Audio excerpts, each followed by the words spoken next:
In the year 48 before the Common Era, the greatest library the world had ever known stood at the edge of the Mediterranean Sea,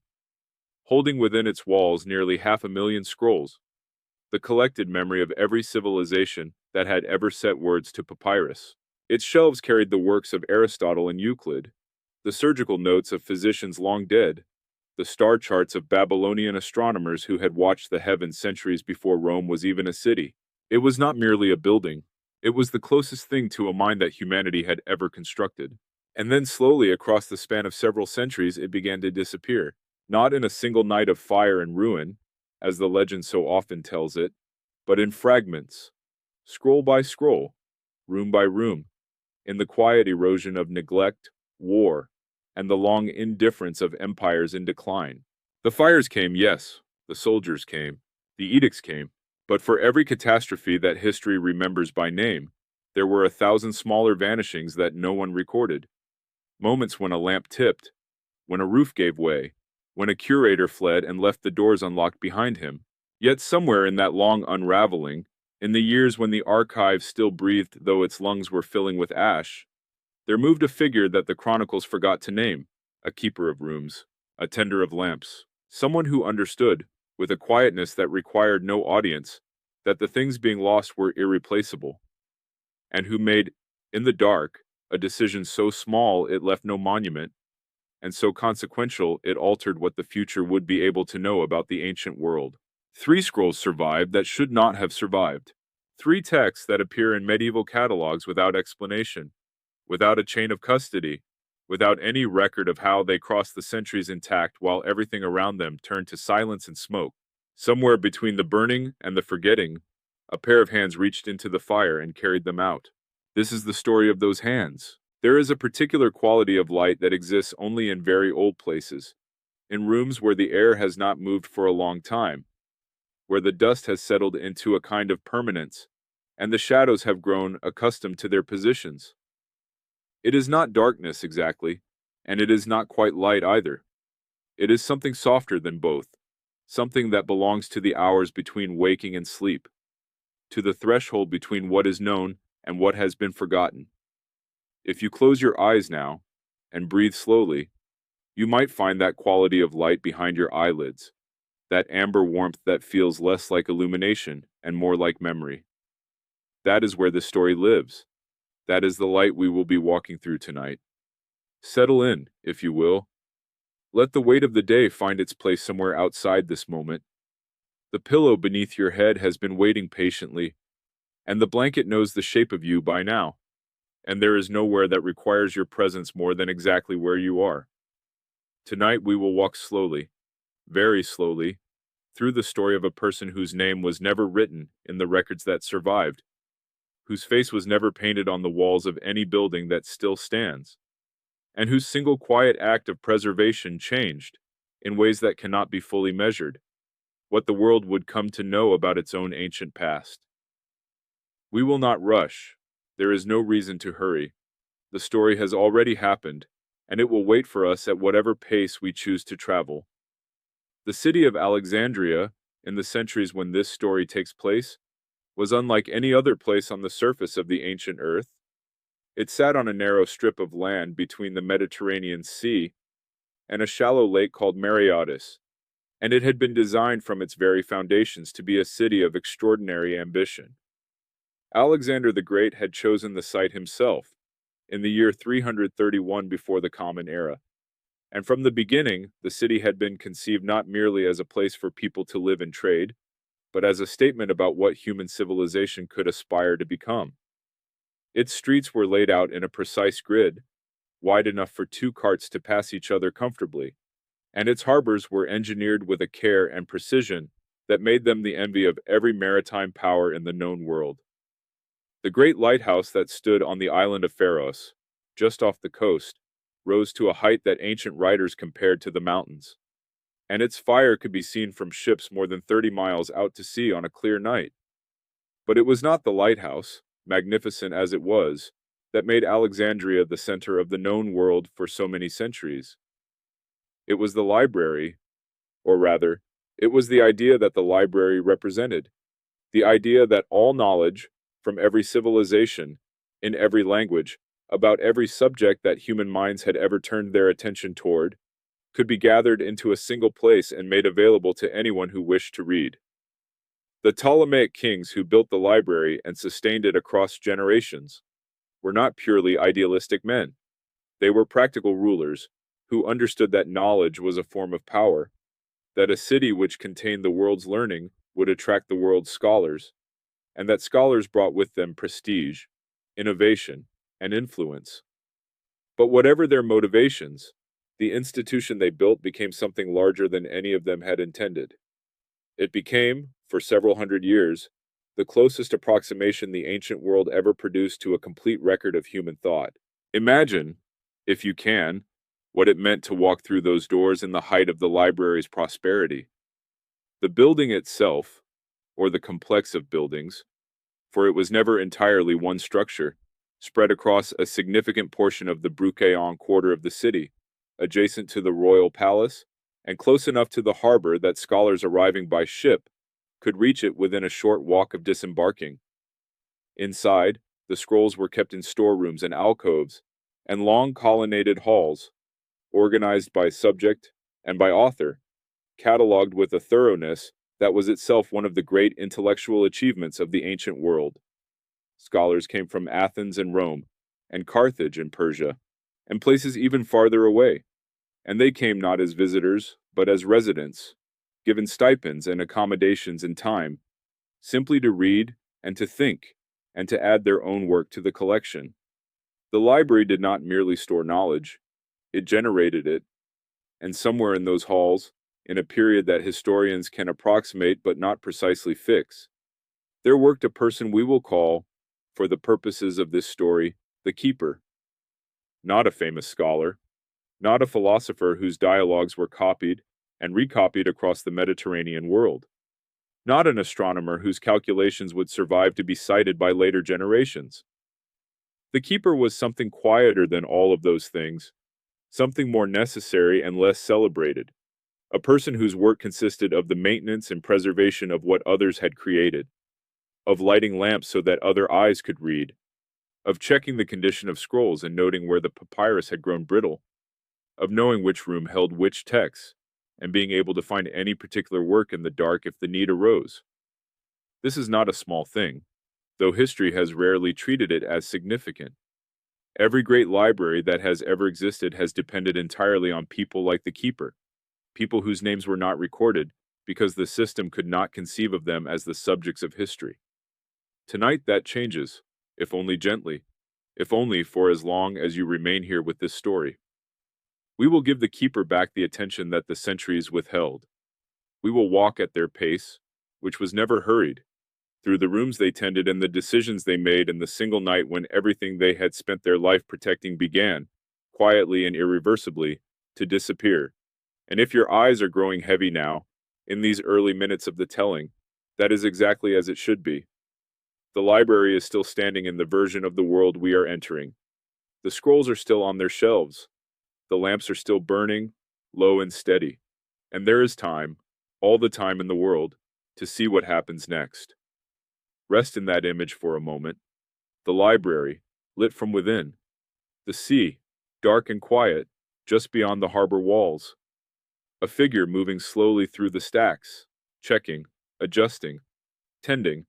as they have done on every other night for as long as they can remember. Alexandria was not built the way most cities are built, which is to say it was not grown slowly from a small settlement, not accumulated over generations of farmers and traders and craftsmen who arrived one family at a time and stayed because the land was good or the water was near. It was planned, in the way that a piece of writing is planned, with intention and structure and a clear sense of what effect it was meant to produce on the person who encountered it. Alexander the Great walked the site himself, according to the historians who recorded his life, and marked out the boundaries of the future city with whatever material was at hand. Grain, according to some accounts, though the grain was quickly eaten by birds, which the augurs interpreted as an omen of abundance rather than misfortune. Whether or not that particular detail is true, it captures something genuine about the city that followed. which was that Alexandria always seemed to attract and then to consume the things it needed, and to transform them into something larger than they had been before. The population that filled the city in its first centuries was itself a kind of library, a gathering of people from every corner of the world that Alexander's campaigns had touched, and the Ptolemaic trade routes had subsequently connected. Greek merchants lived alongside Egyptian priests. Jewish scholars occupied an entire quarter of the city, a community so substantial and so intellectually active that they eventually produced their own translation of the Hebrew scriptures into Greek, a text known as the Septuagint, which was itself produced, according to tradition, by 72 scholars working in 72 separate cells, and arriving, miraculously, at identical translations. Whether or not the miracle is historical, the translation was real, and it was made in Alexandria, in the same centuries that the library was growing, and it is one of the more quietly consequential things that happened in that city during that period. The presence of so many languages, so many traditions, so many ways of organizing knowledge and expressing experience, gave the library its peculiar character, its sense of being not merely a collection of Greek learning, but something genuinely cosmopolitan, something that aspired to contain the world. The harbor itself deserves a moment of attention, because it was through the harbor that so much of the library's collection arrived. The Ptolemaic kings, particularly the early ones, had a policy regarding books and ships that would strike a modern reader as somewhere between aggressive and outright theft. Every ship that entered the harbor at Alexandria was required, upon docking, to declare any books or scrolls it was carrying. Those texts were then taken to the library, copied by scribes, and the copies were returned to the ship's owners while the originals were retained for the collection. The library thus acquired not only the texts that scholars brought intentionally for deposit, but also the personal libraries of travelers, the working copies carried by physicians and architects, the navigational manuals of sea captains, the astrological charts of court advisors from Persia and Babylon, and places whose names are now difficult to locate on any surviving map. The harbor was, in this sense, a kind of intellectual customs post, a place where knowledge was taxed not in gold, but in papyrus. The papyrus itself is worth dwelling on for a moment, if you will permit a small digression, because it was the medium on which everything else depended, and it was in many ways a more fragile foundation than we might wish for something so important. Papyrus was made from the pith of a reed plant that grew abundantly in the Nile Delta, and its production was one of Egypt's most valuable industries, exported across the Mediterranean world in enormous quantities. A single scroll of good quality papyrus, carefully prepared and written by a skilled scribe, could last for several centuries under the right conditions, meaning dry conditions, dark conditions, conditions free of the moisture and insects that were the papyrus scroll's two great enemies. The library in Alexandria had largely the right conditions. The air of the Egyptian coast was dry, and the buildings were substantial, and the staff whose job it was to monitor the collection for signs of decay was, in the library's prosperous centuries, attentive and well organized. But papyrus was never indestructible, and the library was never perfectly maintained. And across the 5 or more centuries of the institution's existence, an enormous quantity of material was lost simply to the slow work of time rather than to any single catastrophic event. It is important, in thinking about the library, to resist the simplification that history encourages, which is the image of a single great fire on a single terrible night that reduced everything to ash, while scholars wept outside the gates. The reality was longer and quieter, and in some ways more melancholy than that image suggests. The library declined the way many great institutions decline, gradually, unevenly, with periods of renewed investment followed by longer periods of neglect, with political upheavals that redirected funding, and wars that damaged buildings, and religious transformations that made certain categories of knowledge suddenly dangerous to possess. There were fires, yes, and there were soldiers, and there were edicts, but there was also the slower fire of indifference, the loss that comes not from destruction, but from the simple failure to continue caring for something that requires constant care to survive. By the time the keeper enters the story, The library was already in a long phase of diminishment. The extraordinary prosperity of the early Ptolemaic period, when the collection may have held as many as 500,000 scrolls, had given way to centuries of more modest circumstances. Some wings of the complex had been closed. Some categories of the collection had been consolidated or dispersed. The staff was smaller than it had been, and the scholars who still came to Alexandria came with a different quality of expectation than their predecessors, knowing that what they would find was impressive, but no longer complete, a remnant of something larger rather than the thing itself. And yet the library still functioned. There were still rooms full of scrolls, still lamps burning in the evenings, still a person whose job it was to know where everything was and to make sure that the knowing was passed on. The keeper was one of those people, in one of those rooms, on one of those evenings when the city outside was going about its business, without any particular awareness that the institution at its center was living through what would turn out to be its final chapter. The sea moved against the harbor walls, as it always had. The lighthouse on Pharos sent its light across the water, as it always had. And inside the library, in a room that smelled of old reed and lamp smoke and the particular dryness of very ancient air, the keeper lifted a scroll from its shelf and carried it to the window, to read the label in the last of the evening light. The keeper's day began before the sun had fully risen above the eastern edge of the city, in the gray and gentle hour when Alexandria was still more sound than sight, when the harbor could be heard but not yet seen,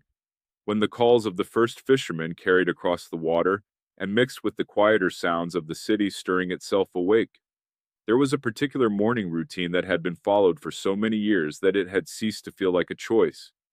and had become instead something closer to the natural order of things, like the tide or the turning of the seasons. The keeper rose from a sleeping mat in a small room near the back of the library complex, a room that was not grand, but that had the considerable advantage of being dry and quiet and close to the work that needed to be done. A clay lamp was lit with practiced ease, the flame catching on the second or third attempt as it usually did, and the first task of the day began before the rest of the city had fully committed to being awake. The first task was always the lamps. Not the lighting of them, which came later, but the checking of them, the inspection of each lamp throughout the rooms and corridors of the section of the library that fell under the keeper's responsibility, making sure that the oil reservoirs had not run dry overnight, that the wicks had not burned too short to be useful, that no lamp had been left burning unattended in a room where no one would notice if something nearby caught the heat and began to smolder. Fire was the constant anxiety of any place that held papyrus in quantity, and the keeper had learned early, from the person who had held this position before and had passed it on with patient instruction, that the checking of lamps was not a task to be hurried or abbreviated, regardless of how routine it had come to feel. Every morning, every lamp, every room, in the same order, following the same path through the corridors so that the absence of any lamp or the presence of any anomaly would register immediately against the expected pattern. It was a form of knowledge that lived in the body rather than the mind, the kind of knowing that does not require thought because it has been performed so many times that the hands and feet know the route without being told. After the lamps came the scrolls, not all of them, which would have been impossible within the span of a single morning, but the scrolls in the sections that required particular attention, the older materials, the ones whose papyrus had grown brittle at the edges, the ones that were stored in cases that had been showing signs of moisture seeping in from the walls during the rainy season. The keeper had a system for this as well, a mental catalog that divided the collection into categories not by subject matter or by author, as the official catalog did, but by condition and vulnerability, by the degree of attention that each section required to remain intact. There were scrolls in this collection that had been copied and recopied many times, whose contents were safe regardless of what happened to any individual physical object, and there were scrolls that existed, as far as the keeper could determine, in only a single copy, texts whose survival depended entirely on the continued integrity of one particular roll of papyrus, sitting in one particular case in one particular room. It was the second category that occupied most of the keeper's quiet concern. The section of the library that the keeper tended was not the most prestigious. The great halls where the famous philosophical works were housed, where visiting scholars came to read Aristotle and Plato, and the tragedians, were maintained by staff with more formal education and higher standing in the institution's hierarchy. The keeper's section was older and quieter and less visited, a collection of materials that had been accumulated in the library's earlier centuries,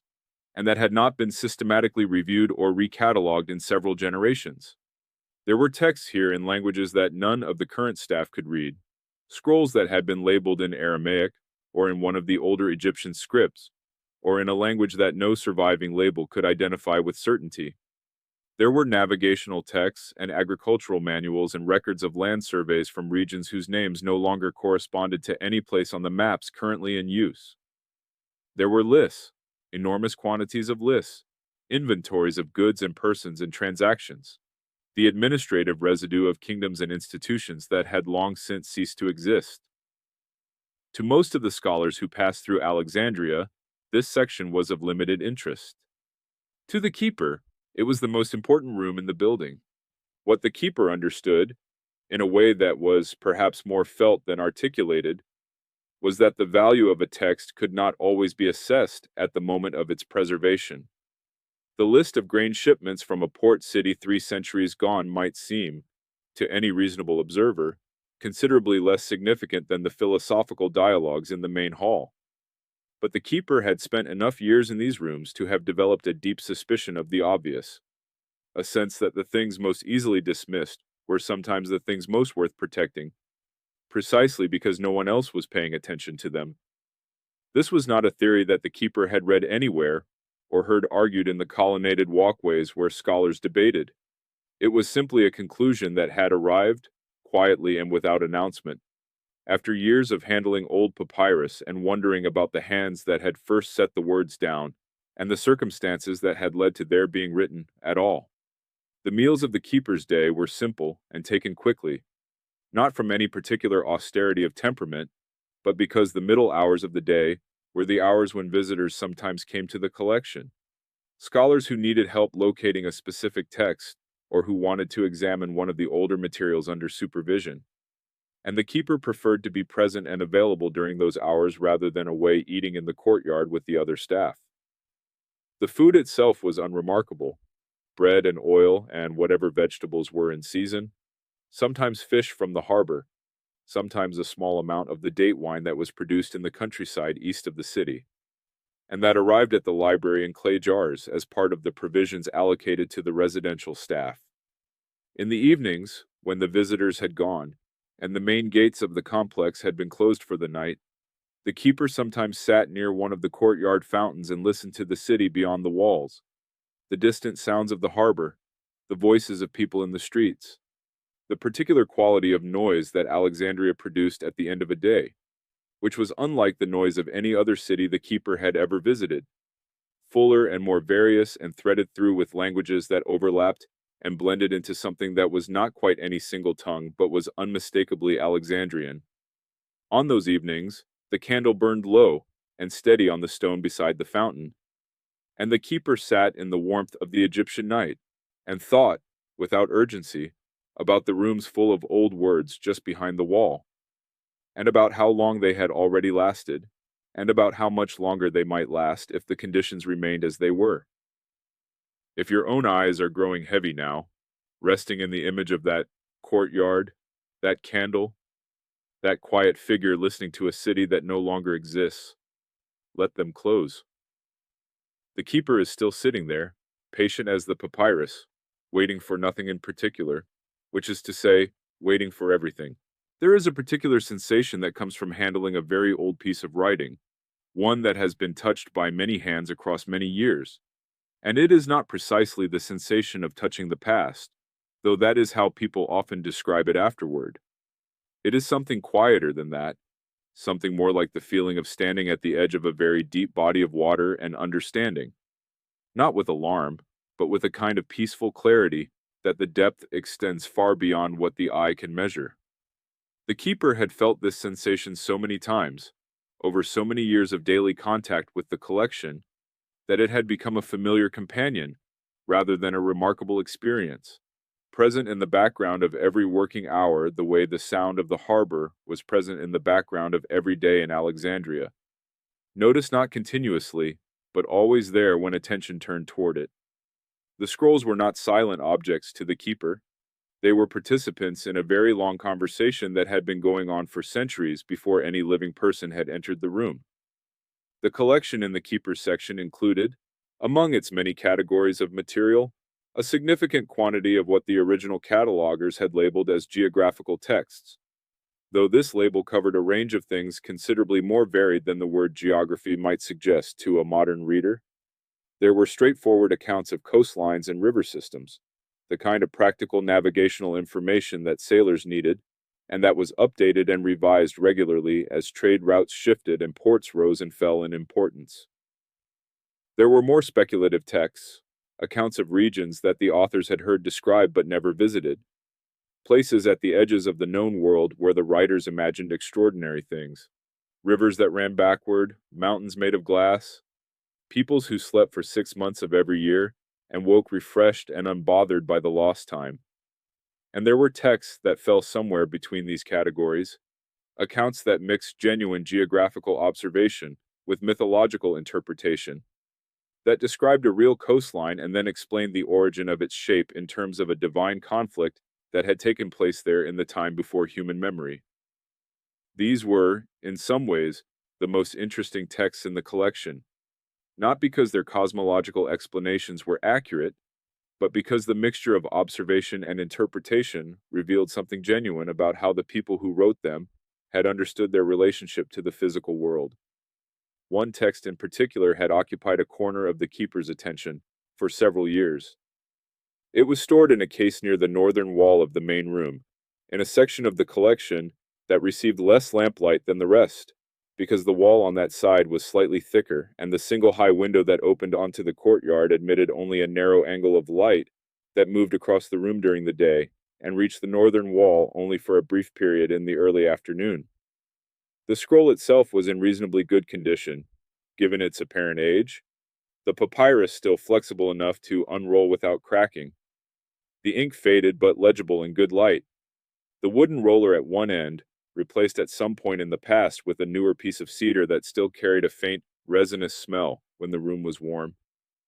The text was in Greek, which was the language of the majority of the collection, but the style of the writing and certain features of the vocabulary suggested to the keeper, who had spent enough years reading Old Greek to have developed a sensitivity to its periods and registers,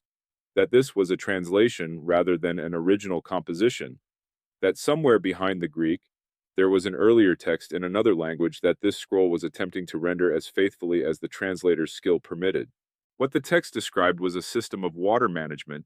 specifically a series of irrigation channels and reservoirs that had been constructed in a region to the south and east of Egypt,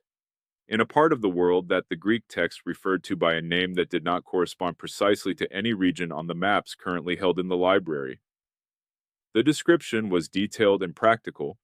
the kind of writing that had clearly been produced by someone with direct experience of the engineering involved, someone who had walked the channels and measured the flow rates and understood the seasonal variations in water availability that the system was designed to accommodate. There were dimensions given for the channels, depths and widths and gradients, and there were notes on the materials used in their construction,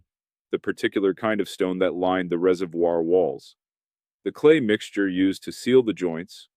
the wooden sluice gates, whose construction was described with a specificity that suggested the author had either built them personally or had interviewed at length someone who had. It was not the kind of text that most scholars came to Alexandria to read. It was not philosophy or history or literature.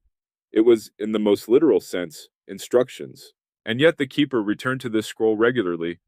unrolling it carefully to the sections that described the reservoir system at its most complete,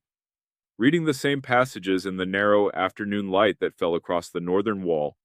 turning over in a quiet and unhurried way the question of where exactly this system had been built, and whether it still existed in any form, and what it said about the civilization that had constructed it, that they had developed this level of hydraulic sophistication in a period that the text's apparent age suggested was very early indeed. These were not questions the keeper expected to answer. They were simply questions worth holding,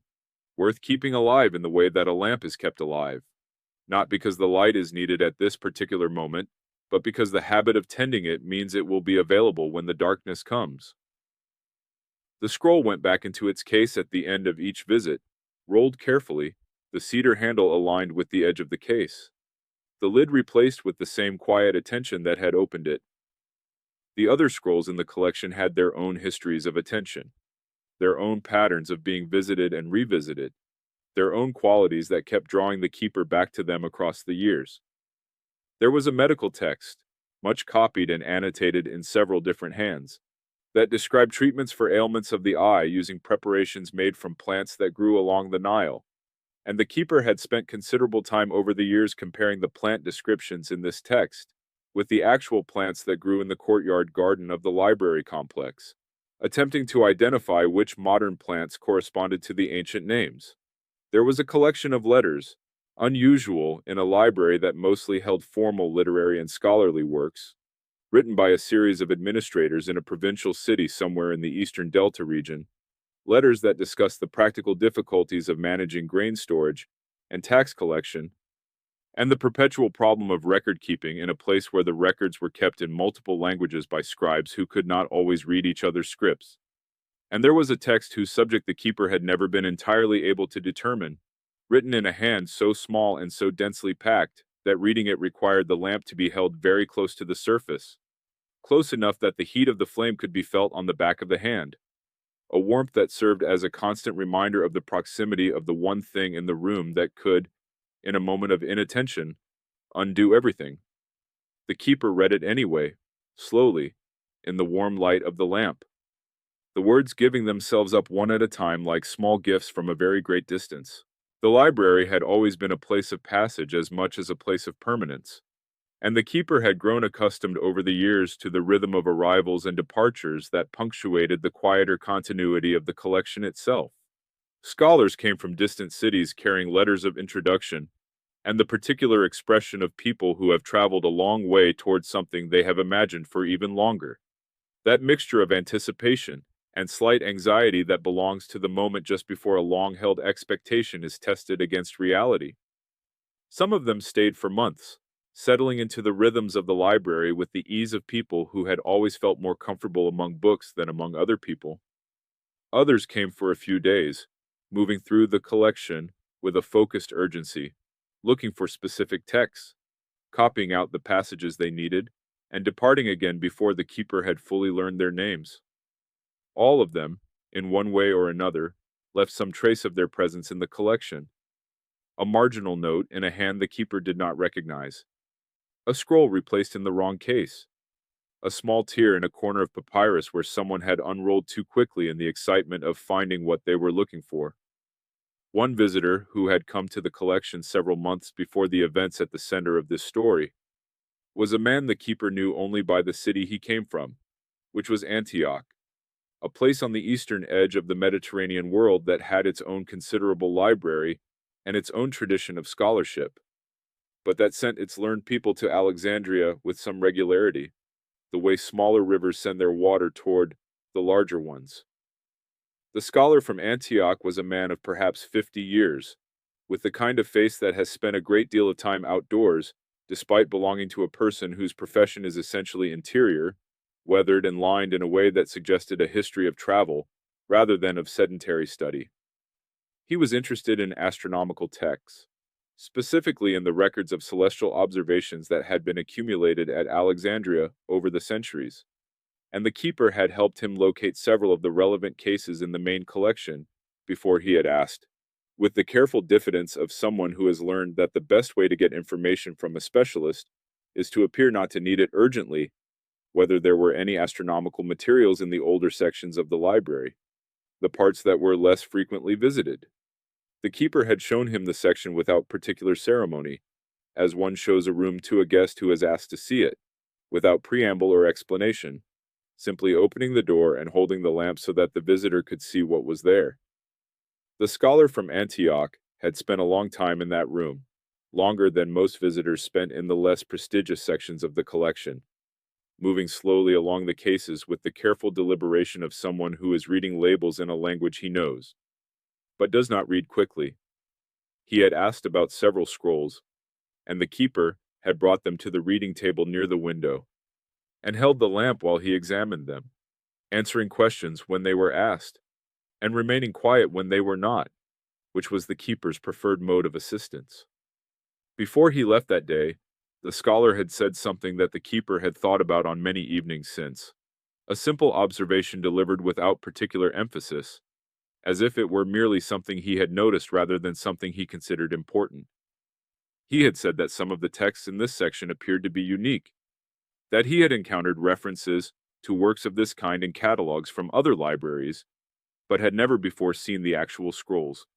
and that if anything were to happen to these particular copies, the knowledge they contained would be gone from the world entirely, with no remainder. The keeper had not responded to this observation in any way that the scholar would have found remarkable. There had been a nod, perhaps, or a quiet acknowledgement of the kind that one offers when someone has said something one already knew,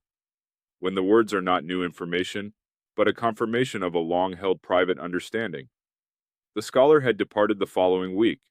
back toward Antioch with his notes and his copies, and his letter of thanks to the library's administrators, and the keeper had returned to the ordinary work of the days, the lamps and the scrolls and the afternoon light moving across the northern wall. But the observation had settled somewhere deeper than ordinary conversation usually settled, and in the months that followed it had occasionally risen to the surface of the keeper's awareness. The way a stone on the bed of a shallow river becomes visible when the light is at a certain angle, not moved by the current, but suddenly seen. There had been other visitors with other observations, other fragments of information that had accumulated over the years into a picture that was not exactly alarming, but that had a particular quality of seriousness to it, a weight that increased slowly and steadily, like water rising in a reservoir. A scholar from Rome had mentioned, with the casual informedness of someone reporting common knowledge, that the political situation in the city was becoming less stable than it had been,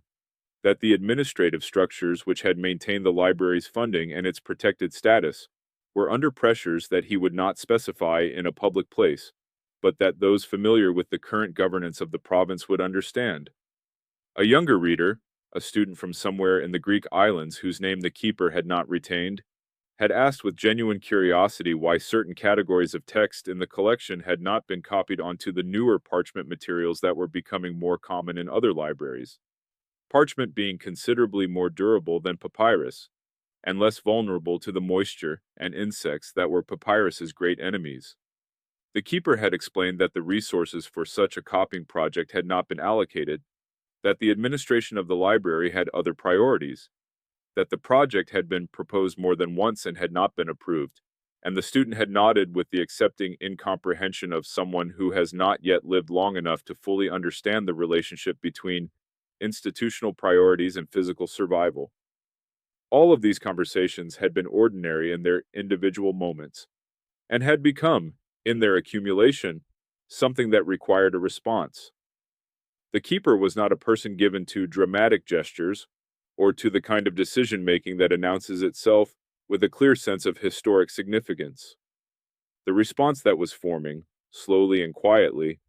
in the background of the daily work, was not dramatic in its conception, only in what it would eventually require. It was simply the recognition, arrived at without hurry and without ceremony, that the three scrolls the keeper considered most irreplaceable, the texts that existed in no other copy the keeper had encountered or heard of, the ones the scholar from Antioch had gestured toward with his careful observation, needed to be somewhere other than where they currently were. Not because anything had happened yet, but because the keeper had spent enough years tending lamps to know that the time to think about fire is always before it starts, in the quiet hours when the oil is full, and the wick is trimmed, and the room is still, and everything is exactly as it should be, for now. The process of identifying which three scrolls mattered most, which three represented the kind of irreplaceability that warranted action rather than merely concern, was not a process that happened in a single deliberate sitting, with a lamp on the table and a clear intention to arrive at a conclusion. It happened the way most important decisions happen, gradually and sideways, through a series of smaller recognitions that accumulated over weeks and months, until the answer was simply present, obvious in the way that things become obvious only after a long period of not quite seeing them. The keeper had been moving toward this knowledge for years, without knowing that was what the movement was. The way a person walking in a particular direction for reasons of habit or curiosity eventually arrives at a place that turns out to be exactly where they needed to go, and only then understands that the walking was purposeful all along. The first of the three was the irrigation text, the scroll near the northern wall with the cedar roller that still held a faint smell of resin in warm weather. The keeper had been returning to this text for so long, and had searched so carefully through the other geographical and technical materials in the collection for any indication that its contents had been recorded elsewhere, that the conclusion was not really a conclusion, but a confirmation of something already understood. The text described a hydraulic system of considerable sophistication, built in a region and a period that no other surviving source discussed in comparable detail, and it included within its practical instructions a set of observations about seasonal water patterns and soil conditions that contained, embedded in the language of engineering, a picture of a landscape and a way of life that existed nowhere else in the written record. To lose this scroll would not merely be to lose the instructions for building a particular kind of reservoir. It would be to lose the only surviving testimony that the people who built those reservoirs had existed, had thought carefully about water and stone, and the relationship between human needs and natural systems, had passed their knowledge from one generation to the next in a form precise enough to be written down and kept. The second scroll was less immediately legible in its importance, which was perhaps why it had taken the keeper longer to arrive at the recognition of what it was. It was a medical text, but not the kind of medical text that the library held in abundance, not the systematic treatises on the theory of disease or the philosophical discussions of the relationship between the body and the elements that formed the backbone of ancient medical literature. This text was practical in a different way, a collection of case notes written by a physician who had worked in a specific community over a period of what appeared to be several decades, recording in careful detail the treatments attempted and the outcomes observed for a range of conditions that the physician encountered in the course of an ordinary working life. The cases were not dramatic. There were no miraculous cures, no extraordinary diseases. There were skin conditions and digestive complaints, and problems of the eyes and teeth and joints, the ordinary catalog of human physical difficulty that has not changed significantly across the millennia. What made the text remarkable was the physician's method, the systematic way in which outcomes were recorded regardless of whether they confirmed or contradicted the treatment's expected effect. The willingness to note when a preparation had failed, when a technique had produced unexpected results, when a patient had recovered through means the physician could not explain. This was not common in ancient medical writing, which tended toward theory and prescription rather than honest empirical record. It was the kind of document that a physician reading it 2,000 years later would recognize immediately as belonging to a tradition of careful observation that was supposed not to have existed yet. The third scroll was the one the keeper found most difficult to explain, even in the private interior accounting that had produced the list of three. It was not a unique text in the way that the other two were unique. It was a copy, clearly identified as a copy in the label attached to its case, of a much older original that had itself been a copy of something older still. A text that has been reproduced multiple times across multiple centuries, and that therefore could not be called irreplaceable in the strict sense of the word. What made the keeper unwilling to leave it behind was something more particular and less rational than irreplaceability, something that had to do with the specific history of annotations that this particular copy carried, the marginal notes added by at least 4 different hands across what appeared to be several generations of readers, notes that had transformed a straightforward geographical description into something more like a conversation across time, a record not only of the original text, but of the ways in which different readers in different eras had understood and questioned and extended it. The annotations were, in their way, a second text layered over the first, and the combination of the two, the original description and the centuries of response to it, was something that existed in this form, only in this scroll. Having identified the three, the keeper sat with the knowledge for several more weeks before allowing it to become a plan. This was not indecision. It was the same quality of patience that characterized everything the keeper did. The refusal to move before the right moment had made itself clear. The understanding that action taken too early is often as wasteful as action taken too late. The difficulty was not knowing what to do, but knowing when. And the when depended on factors that were partly within the keeper's knowledge and partly outside it. On the state of the city, and the library's administration, and the political currents that the scholar from Rome had alluded to, without specifics. The keeper had no great access to political information, no position in the city's social hierarchy that would have brought news of governance and conflict into ordinary conversation. What the keeper had was the evidence available to any attentive person who lived in a particular place over a long period of time, the slow accumulation of small signs, the quality of the conversations among the library's administrators, the frequency with which funding discussions ended in lowered voices, the number of staff positions that had gone unfilled in recent years, the condition of the buildings, which could be read like a text if one knew how, the deferred repairs, the roofs that needed attention, the courtyard fountain that had been running at reduced pressure for 2 seasons now, without anyone being sent to investigate the cause. These were not signs of imminent catastrophe. They were signs of an institution that was gradually becoming less capable of sustaining itself. And the keeper understood the difference, understood that what they indicated was not a crisis, but a direction, a slow movement toward a condition in which the things that currently existed would become the things that had once existed. The 3 scrolls in their cases did not know this. They sat on their shelves in the usual way, the cedar handle of the irrigation text aligned with the edge of its case, as the keeper always replaced it, the medical record in its linen wrapping, the annotated copy with its layers of handwriting visible at the edges where the papyrus had curled slightly with age. They were patient in the way that objects are patient, which is to say completely, without any awareness of what patience costs. The keeper looked at them in the afternoon light and understood, with the quietness of a conclusion that has been a long time arriving, that their patience was going to require something in return. A city communicates with those who know how to listen to it, not in words, not in the direct language of proclamation and announcement that the authorities use when they want their intentions to be understood,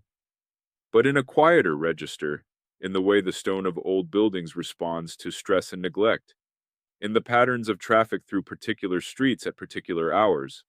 in the accumulation of small details that individually mean nothing but together compose a sentence that any attentive reader can parse. The keeper had been reading Alexandria in this way for a very long time, had developed over decades of daily movement through the city's streets, and harbor quarter and administrative districts a sensitivity to its moods and conditions that was not analytical in any formal sense, but was nonetheless reliable, the way a fisherman's sense of approaching weather is reliable, rooted in long observation rather than in theory. In the months following the identification of the 3 scrolls, the keeper read the city with particular attention, and what the city said, slowly and in the language of walls and weather, was that something was shifting. The harbor offered the most legible evidence, as it often did, because the harbor was the place where the outside world expressed itself most immediately and most honestly in Alexandria's daily life. The keeper had no special access to commercial or political information, but the harbor was a public place, and the volume and character of the shipping that moved through it was visible to anyone who passed along the waterfront,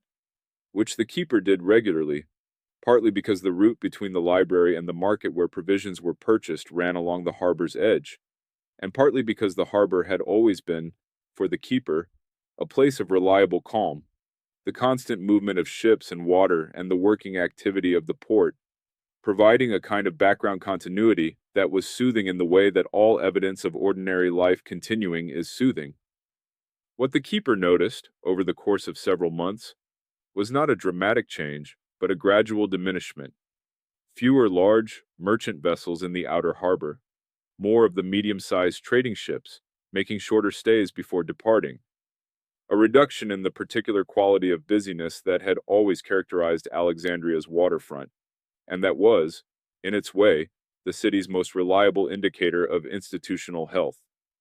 The streets of the Bruchaillon quarter, where the library complex stood alongside the remains of the old royal palace buildings, told a related story in a different vocabulary.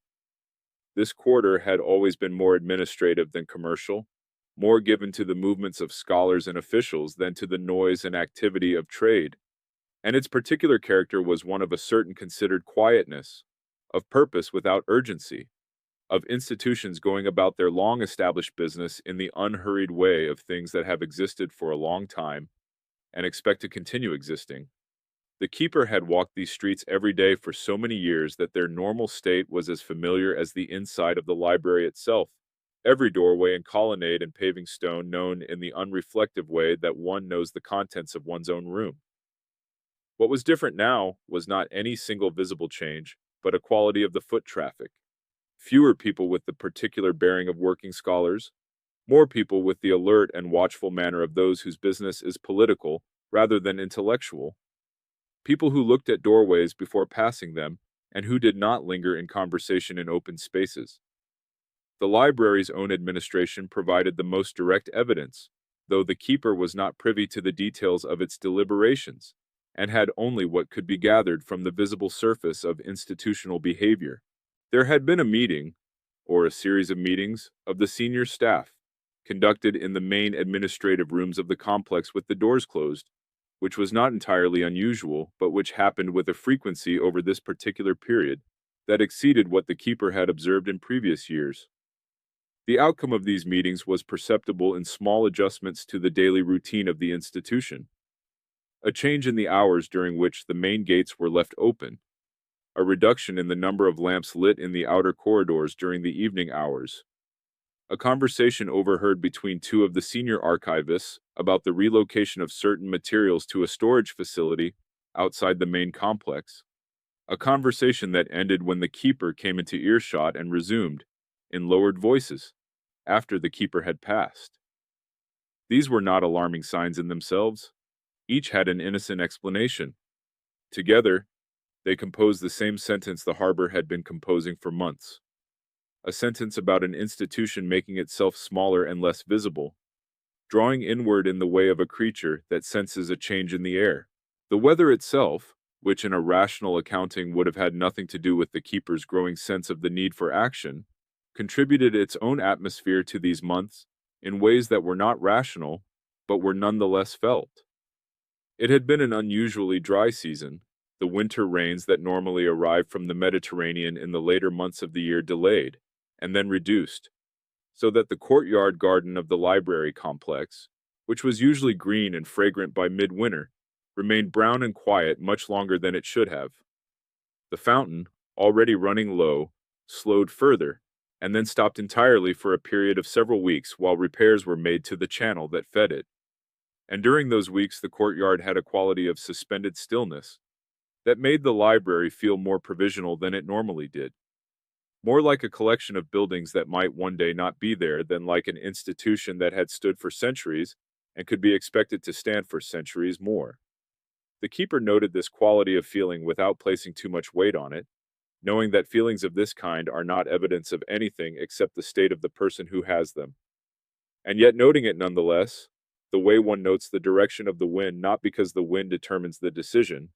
but because the decision and the wind are both part of the same moment. It was during this dry and quiet season that the keeper began, in a practical and unhurried way,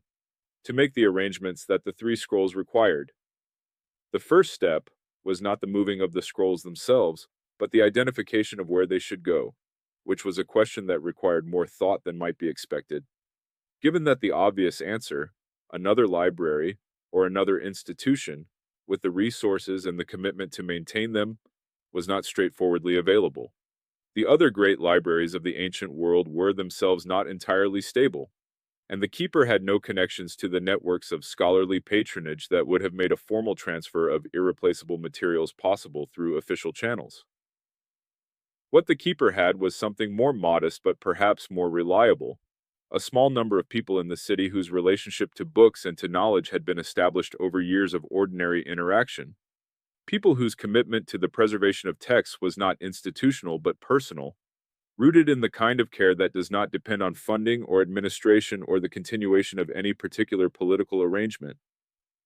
The keeper began, quietly, in the evenings when the library was closed, and the streets of the Bruchaillon quarter had settled into their nighttime quiet, to think about which of these people could be trusted with something that could not be replaced, and what it would mean to ask them. There is a category of person that every great city produces in quiet abundance, but rarely acknowledges: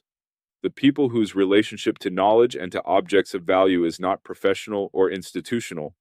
but simply personal, rooted in a temperament that finds the preservation of things both natural and necessary, in the way that other temperaments find the making of things natural and necessary. These are not collectors in the acquisitive sense,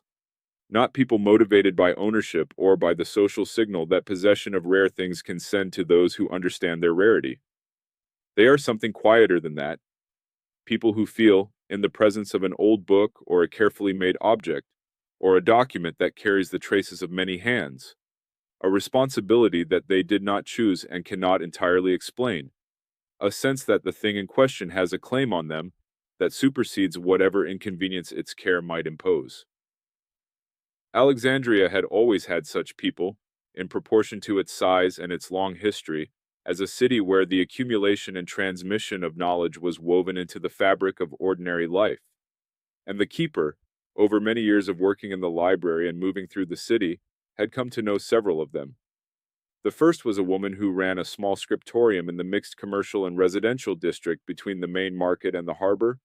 a workshop that produced copies of texts on commission for scholars and administrators and wealthy private readers who wanted their own versions of works held in the library or in other collections. She was a practical person, organized and direct in the way of someone whose livelihood depends on the accurate and timely production of written material, not given to the kind of reflective philosophizing about the of knowledge that characterized many of the scholars the keeper encountered. But she had, over the years of their acquaintance, shown a quality that the keeper valued more than philosophizing, a consistent and undemonstrative care for the materials that passed through her workshop, an insistence on the proper storage and handling of both the texts she copied and the copies she produced, a habit of noting in her own records the condition of originals she received and returning them with the same care as though they were objects of considerable fragility, which they were. She had also, on at least 2 occasions that the keeper knew of, declined commissions that would have required her to produce texts for purposes she considered harmful, a discrimination that was not common in her profession and that said something reliable about her judgment. The second was an older man, a retired administrator who had spent the working decades of his life in the bureaucratic structures of the city's grain distribution system, a role that had given him both a detailed knowledge of Alexandria's physical geography and a set of connections to the institutional infrastructure of the city that had not entirely dissolved with his retirement. He lived in a comfortable house in the western part of the city, in a neighborhood that was neither wealthy nor poor, but solidly middle, the kind of neighborhood where people stayed for generations, because it was reliable and familiar and sufficiently removed from both the harbor's noise and the administrative quarters' tensions. He had been a regular visitor to the library in his retirement, spending several mornings each week reading in the main collection with the peaceful absorption of someone who has finally arrived at the activity they were always meant for, and it was through these visits that the keeper had come to know him over a period of years, in the gradual and unforced way that acquaintances develop between people who share a space regularly and find, without seeking it, that they have things worth saying to each other. What the keeper knew about this man, beyond his habits and his history, was that his house contained a room devoted entirely to the books and scrolls he had accumulated over his lifetime, a private collection of no great monetary value, but of considerable personal significance, organized and maintained with an attention to condition and accessibility that reflected years of thinking carefully about how objects of this kind should be kept. The keeper had seen this room once, on an occasion when the man had invited a small group from the library to his home for an evening meal, and had noticed the quality of the storage, the cases lined against the walls, the lamps positioned to allow reading without requiring the flame to be brought close to the materials, the small clay dishes of dried herbs placed in the corners of the room to discourage the insects that were papyrus's perpetual enemy. A room arranged with that degree of thoughtfulness by a person with that quality of care was, the keeper understood, the kind of place where something important could wait in safety for as long as was needed. The third person was younger than either of the others, a physician who had come to Alexandria from the eastern provinces several years earlier, and who had established a modest practice in one of the residential quarters near the old Canopic Way, the great east-west street that divided the city from one end to the other. The keeper had encountered him first not through the library, but through the market, where they had on separate occasions been examining the same stall of medicinal herbs, and had discovered in the conversation that followed a shared interest in the older medical texts that were among the collection's less visited holdings. The physician had subsequently become a regular visitor to the keeper's section of the library, interested particularly in the practical case notes and treatment records that the mainstream of ancient medical scholarship had tended to overlook in favor of theoretical works, and the quality of his attention to these texts. The careful way he read, and the intelligent questions he asked, and the genuine excitement he showed when encountering a clinical observation that confirmed or complicated something in his own experience, had told the keeper something important about the kind of mind he had. What made all three of these people suitable for the purpose the keeper was considering was not only their individual qualities of care and reliability, but the fact that they were distributed across different parts of the city and different social networks, connected to different communities and different institutional structures, so that whatever happened to one of them, or to the district they lived in, would not necessarily happen to all three. This was a practical consideration, and the keeper approached it with the same practical attention that characterized everything else in this long and quiet process of assessment. The three scrolls were not identical in their requirements, and the three people were not identical in their circumstances or their resources, and matching each scroll to the person best suited to keep it was itself a kind of cataloging, a final act of the librarian's art, the placement of a text in the location most likely to ensure its survival. The keeper turned this matching over in the evenings, in the courtyard with the candle burning low and the city making its familiar sounds beyond the walls, arranging and rearranging the three and the three the way a reader arranges the words of a difficult sentence, looking for the order in which everything makes the most sense. Alexandria, before dawn, was a different city from Alexandria in the full light of day. Not transformed exactly, not unrecognizable, but softened in a way that made its essential character more legible. The way a face in repose reveals things about a person that the animated face of waking hours conceals. The streets of the Bruchayan quarter in the hour before sunrise were empty of the official traffic that filled them during the day. The administrators and scholars and functionaries who gave the district its particular quality of purposeful movement, all still in their beds. And what remained was the older, quieter life of the city that existed beneath and around the institutional life. The bakers already working in their back rooms, the smell of wood smoke and heated grain drifting through the cool air, the occasional figure moving quickly through an intersection on an errand that belonged to the pre-dawn economy of a large city, the deliveries and preparations and small transactions that made the visible day possible. The keeper had always been an early riser, and had walked in this hour many times over the years,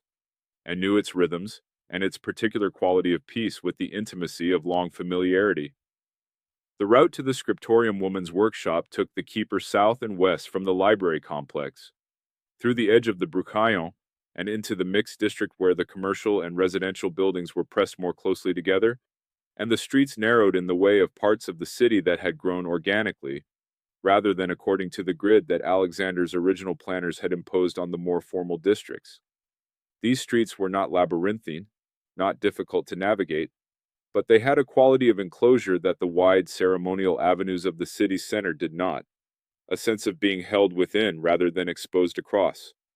which the keeper found congenial in the early morning when the openness of the harbor quarter felt too large and too cold for quiet thought. The walk took perhaps 20 minutes at the unhurried pace the keeper preferred, long enough to think without being so long as to allow thinking to become anxiety, and on the mornings when the keeper made this walk with the specific purpose of visiting the scriptorium, the time was spent, not in rehearsing what would be said, but in simply being in the city, in the early light and the smell of bread and the distant sound of the harbor beginning its daily work. The scriptorium opened early, as working establishments of its kind necessarily did, and the woman who ran it was invariably already present when the keeper arrived, seated at her own desk near the window, with a piece of work in front of her, not directing her copyists, who would not arrive for another hour,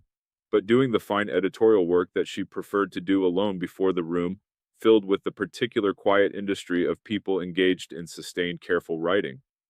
She received the keeper's visits with the undemonstrative warmth of a person who is genuinely pleased to see someone but who expresses pleasure through the quality of their attention, rather than through effusive greeting, offering a place to sit and the small cup of warm liquid, somewhere between tea and broth, that she habitually prepared in the mornings, and settling back to listen with the alert patience of someone who understands that the reason for an early visit is likely to be something that requires time and care to say properly. The conversation that followed on the first of these purposeful morning visits was not the direct statement of the keeper's concern and the direct request for the woman's help that a more urgent or less careful person might have offered. It was, instead, a conversation that moved toward its purpose by way of the kind of indirect approach that the keeper had always preferred, beginning with ordinary topics, the state of the scriptorium's current commissions, the quality of the papyrus available from the market's current stock, a shared interest in a text that had recently come to the keeper's section of the library, and that the woman had expressed interest in copying for a client who had commissioned a personal collection of geographical works. Within this ordinary professional conversation, the keeper introduced, as if it were merely a natural extension of the discussion about the collection's condition, the observation that certain of the materials in the older section of the library were in a state of particular vulnerability, not because of any immediate physical deterioration, but because of the institutional circumstances that made their continued care uncertain. The woman listened to this without any visible change in expression, which was itself a kind of response. The response of a person who had been waiting for a conversation of this, and had perhaps been conducting its early stages in her own mind for some time. She asked, when the keeper paused, a single practical question about the materials under discussion, not which texts they were, but what form they took, what their physical condition was, what their storage requirements would be in a setting outside the library's controlled environment. This question told the keeper everything that needed to be known about her willingness, which was to say that the willingness was present and did not need to be negotiated, that what remained to be established were only the practical details. The keeper answered carefully and completely, and the woman nodded as she listened, and by the end of the conversation, a general understanding had been reached that had the character of something decided rather than something merely discussed. The visits to the retired administrator and to the physician followed in the days after, each conducted with the same quality of unhurried indirection, each arriving at the same general understanding by a somewhat different route, shaped by the particular character of each person and the particular of their relationship with the keeper. The administrator received the keeper in his book room, which felt appropriate, the conversation taking place among the shelves of his own collection with the scrolls and codices arranged in their careful cases around them, a physical context that made the subject of the conversation feel continuous with the ordinary rather than exceptional. The physician received the keeper in the small courtyard of his house in the early evening, after the last of his patients had departed, and the conversation there had a more reflective quality, more given to the consideration of why particular texts mattered and what their loss would mean. A conversation that the physician engaged with the genuine intellectual interest of someone for whom the question was not purely logistical. All three conversations ended in the same place, which was a quiet agreement, unformalized and unwitnessed, that when the time came, each of these three people would receive what the keeper brought and would keep it with the same care that it had been kept, for as long as keeping was possible, and would pass it on, when the occasion arose, to someone else capable of the same quality of care. It was not a formal arrangement. It had no documentation, no institutional backing, no guarantee beyond the character of the people who had made it. In the keeper's judgment, which had been formed over a very long time of watching how things were preserved and how they were lost, character was the only guarantee that had ever reliably worked. There is a quality of thought that belongs specifically to long walks along water, a loosening of the mind's usual forward direction that allows it to move sideways into territory it would not ordinarily visit. And the keeper had always done some of the best thinking of a reflective rather than a practical during the walks along the harbor's edge that punctuated the working week. In the weeks between the three conversations and the night when the plan would be carried out,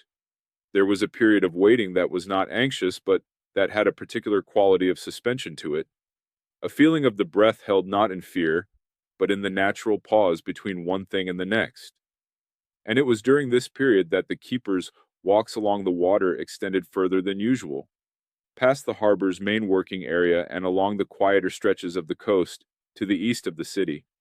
where the delta began its vast and complicated dissolution into the sea. The Nile Delta was, in the geography of the ancient world, one of the most productive and most complex landscapes on Earth, a region where the great river that had given Egypt its character for thousands of years divided itself into multiple channels and spread across an enormous flat expanse of fertile land before reaching the Mediterranean. And the keeper had always found in its visible presence at the eastern edge of Alexandria a kind of perspective that the city itself, for all its grandeur, did not provide. The delta's channels were visible from the higher ground east of the city on clear days, catching the light in the way that still water catches light, with a flatness and a brightness that was different from the sea's moving reflections, and that had a quality the keeper had always associated with patience, with the particular quality of endurance that belongs to things that have existed in essentially the same form for a very long time, and that will continue to exist in that form long after the things currently built along their edges have been replaced by other things. The Nile had been depositing its silt in this delta for longer than any human record extended, building the land that Alexandria stood on, feeding the crops that fed the city, providing the papyrus reed that was woven throughout this entire story in ways both literal and metaphorical, the reed that became the scrolls that became the library that became the object of the keeper's life's attention. There was a circularity to this that the keeper found, on the eastern walks, genuinely comforting, the sense of being a small part of a very long process that was not going to be interrupted by whatever was about to happen in the city. The papyrus reed itself was worth a moment of extended thought, and the keeper gave it that moment on one of these walks, standing at a place where the land was low enough that the reed beds of the innermost delta channels were visible as a dark green line against the paler sky, thinking about the path that the plant traveled from its roots in the Nile mud to the scroll cases of the library's older section. The harvesting of the reeds happened in the late summer, when the plants were at their full height, and the workers who did this work moved through the water with tools that had not changed in any significant way for thousands of years, cutting the stems near the base and bundling them into quantities that were loaded onto the flat boats that worked the delta's shallower channels. The processing of the cut reeds into usable papyrus sheets involved a series of steps that the keeper knew from reading but had never witnessed. The cutting of the stems into thin strips, the laying of the strips in perpendicular layers, the pressing and drying that fused them into a surface that could accept ink and hold it for centuries under the right conditions. The whole process was one of transformation, of a living plant becoming a surface for the recording of thought. And the keeper found, standing at the edge of the delta in the late afternoon light, that this transformation had a quality that felt important without being easily articulated, something about the relationship between the natural world and the human impulse to record and preserve, between the river's patient work of building land and the library's patient work of building memory. The walks also passed occasionally through the neighborhoods where Alexandria's Jewish community had lived for generations, a quarter that had its own synagogues and its own scholarly institutions, and its own long tradition of the kind of careful textual attention that the keeper recognized and felt an affinity with, the tradition that had produced the great Greek translation of the Hebrew Scriptures, and that had continued to produce, in the centuries since, a body of commentary and interpretation that was in its own way as impressive as anything in the library's main collection. The keeper had known, over the years, several people from this community, scholars who visited the library's collection, and who brought to their reading the particular quality of attention that comes from a tradition in which the careful reading of a text is itself considered a form of devotion. These encounters had added to the keeper's understanding of the many different ways in which written words could be valued, the many different relationships that human communities had developed with the records of their own thought and experience, and they had reinforced a conviction that had been forming for a long time, which was that the preservation of texts was not a neutral or merely technical activity, but was always also a moral one, always also a statement about what a particular person or community believed was worth carrying into the future. The eastern walks always ended at the same place, a low outcropping of stone near the water's edge where the keeper had been sitting for many years, a place that was not remarkable in any visible way but that had accumulated, through long association, a quality of familiarity that made it feel like a destination rather than merely a stopping point. From this stone, looking west, the city was visible as a long line of buildings, and the lighthouse's distant tower against the late sky, the harbor mouth with its traffic of ships moving in and out, the white of the great colonnaded buildings catching the last light before it faded. The keeper sat here on the evenings of the waiting period and looked at the city and thought, without urgency and without drama, about what was going to happen and what it meant, and what would remain afterward. The scrolls were still in their cases. The cedar handle of the irrigation text was still aligned with the edge of its case as it always was. The city was still there, lit from within by 1,000 lamps, going about its business with the unconcerned continuity of a very large and very old place that has survived many things and expects, without having thought about it carefully, to survive many more. And if your breathing has slowed by now, and the images of the delta and the water and the distant city have settled into something softer than thought, that is the right place to be in this hour, resting in the pause between what has been decided and what has not yet happened, in the quiet space where the keeper sat and waited, patient as the papyrus, steady as the river. The night the keeper chose was not a night of crisis or urgency, not a night when the sounds of the city were different from their ordinary pattern,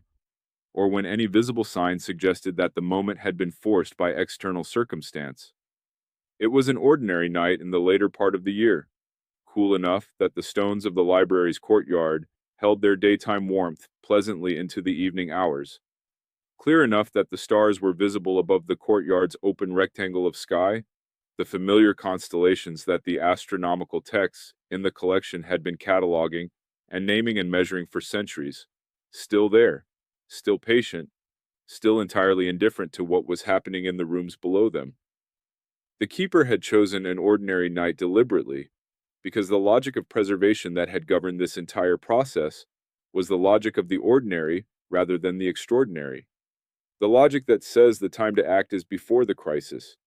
in the quiet hours when action is still a choice rather than a response, when the hands that carry things can be steady because they are not trembling with fear. The library was closed for the night, the gates of the outer complex locked by the staff member whose responsibility that was, the oil lamps in the public corridors allowed to burn down without being refilled, so that the building would be dark from the outside by the middle of the night. The keeper had a lamp, the same small clay lamp that had been lit every morning in the room near the back of the complex for more years than could be counted with any certainty, and carried it through the familiar corridors in the familiar pattern of the nightly round, checking the rooms in the order they were always checked, lamp by lamp and case by case, the ordinary ritual that was also, on this particular night, the beginning of something less ordinary. The corridors were empty and quiet in the way they were always empty and quiet after closing, the quality of silence that belongs to large rooms full of stored material, a silence that is not absence of sound but presence of a particular kind of stillness, the stillness of things at rest in their known places. The older section of the library, the keeper's section, was reached through a doorway at the end of the main corridor that was narrower than the doorways leading to the more prestigious parts of the collection, a detail of the building's architecture that reflected the institutional hierarchy without intending to, the way many details of institutional buildings reflect the assumptions of the people who designed them without those people having consciously chosen to make a statement.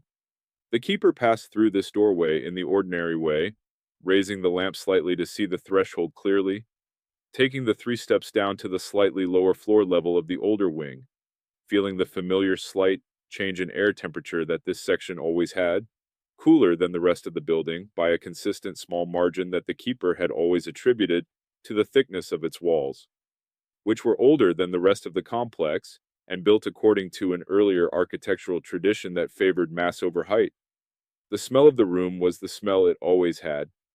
old papyrus and dry air, and the faint cedar of the scroll cases, and the residual smoke of many years of lamps. A smell so familiar that it had long since ceased to register as a smell, and had become simply the atmosphere of this particular place, the olfactory equivalent of home. The 3 scrolls were removed from their cases with the same care that every handling of them had involved over all the years of the keeper's responsibility for this collection. The same attention to the angle of removal, the same support of the full length of each scroll rather than holding it by the ends alone, the same gentle check of the papyrus surface as each one came into the lamp's light, looking for any new sign of brittleness or cracking that might make movement risky. All 3 were in the condition the keeper knew them to be in, unchanged from the last examination: the irrigation text with its faint cedar smell, the medical record in its linen wrapping, the annotated geographical copy with its margins dense with the handwriting of long dead readers. Each was wrapped with materials the keeper had prepared in advance over several evenings, in a combination of linen and oiled cloth that would provide both physical protection and a degree of resistance to the moisture that was the coastal environment's persistent threat to papyrus. The wrapping was done carefully and without haste, each layer applied with attention to the evenness of the pressure and the security of the folds. The way one wraps something that will need to travel without being watched over. The walk to the scriptorium was the first of the 3, the closest destination and therefore the most natural place to begin, the route so well known by now that the keeper's feet found it without requiring the mind's active direction. The streets were not empty at this hour, Alexandria being a city that never entirely slept, but the traffic of the late night was the traffic of people with their own business to attend to, and no particular interest in a figure moving quietly along the edges of the street with a wrapped bundle under one arm and a small lamp in the other hand. The scriptorium's side door was unlocked, as had been arranged, and the woman was there, awake and unsurprised, and the exchange was accomplished in a matter of minutes, the irrigation text passing from the keeper's hands to hers, with a quietness that suited the hour and of what was happening. She held it with the care of someone who understands what they are receiving, and looked at the keeper for a moment with an expression that was not quite a question, and not quite a statement, but something between the two. And then she nodded, and the keeper nodded in return. And that was the whole of the ceremony. The walk to the retired administrator's house was longer, taking the keeper through the quieter residential streets of the Western District, where the night was darker and the sounds of the city were further away, replaced by the closer sounds of private houses, the occasional lamp in a high window, the sound of someone moving in a room above the street, the bark of a dog in a courtyard somewhere nearby. The administrator was also awake and also unsurprised, receiving the medical record in the book room where the conversation had taken place, placing it with his own hands in the case he had prepared for it, a cedar case that had been emptied of its previous contents and lined with fresh linen in the days since the arrangement had been made. The physician received the annotated geographical copy last, in the courtyard of his house where the night air was cool, and the stars were clear above the walls, and he held it for a moment before taking it inside, looking at the wrapped form of it in his hands, with the expression of someone who is feeling the weight of something, and finding it heavier than its physical mass would explain. The keeper watched him carry it through the door, and heard the door close softly behind him, and stood for a moment in the courtyard, with the now empty hands and the still burning lamp, in the quiet that remained after the thing that had been decided had been done. The morning after the 3 departures was an ordinary morning in almost every respect, which was itself a kind of wonder. The discovery that an action of considerable personal significance leaves no visible mark on the surface of the world, that the streets look the same, and the harbor sounds the same, and the library opens at its usual hour with its usual staff going about their usual work, with no awareness that anything has changed. The keeper performed the morning round of the lamps with the same attention as always, moving through the corridors in the familiar sequence, checking each flame and each reservoir and each wick, with the hands that had done this work for so many years that the work itself had become a form of meditation, a moving prayer offered to the God of continuation, the small deity of things that persist. The older section of the library looked exactly as it had always looked, the cases aligned along the walls, the high window admitting its narrow angle of morning light that would move across the room during the day and reach the northern wall in the early afternoon. The three cases from which the scrolls had been removed looked no different from the outside than they had always looked,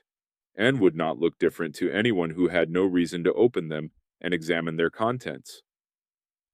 This was a deliberate aspect of the plan that the keeper had thought about carefully in the weeks of preparation. The question of whether the absence of the three scrolls would be noticed, and what the consequences of that noticing might be. The answer, arrived at after long and honest consideration, was that the absence was unlikely to be noticed soon, and might not be noticed at all within any time frame that was relevant to the current situation. The older section of the library was not heavily visited. Its catalog had not been comprehensively reviewed in several generations, and the specific scrolls the keeper had removed were precisely the ones that the catalog described in the least detail, the ones whose significance had not been recognized by the institutional apparatus of the library because that apparatus had never had occasion to look at them with sufficient attention. The keeper was, in a sense, the only person in the institution who knew exactly what had been in those cases, and the keeper was not going to report their absence. This was not dishonesty, or rather, it was a form of dishonesty so minor and so purposeful that the keeper had concluded, after thinking about it with the same directness that had characterized this entire process, that it was justified by what it preserved. The weeks that followed the night of the three departures had a quality of aftermath to them. Not dramatic aftermath, not the ringing silence of a major event, but the quieter quality of a period in which something has been completed, and the shape of the time that follows has not yet fully defined itself. The keeper continued the daily work with the same attention and the same care, the lamps and the scrolls and the afternoon light, the occasional visitors to the collection, the ongoing small maintenance tasks that a large collection of old materials perpetually requires. There was, if anything, a quality of greater ease in this period than had characterized the months of planning,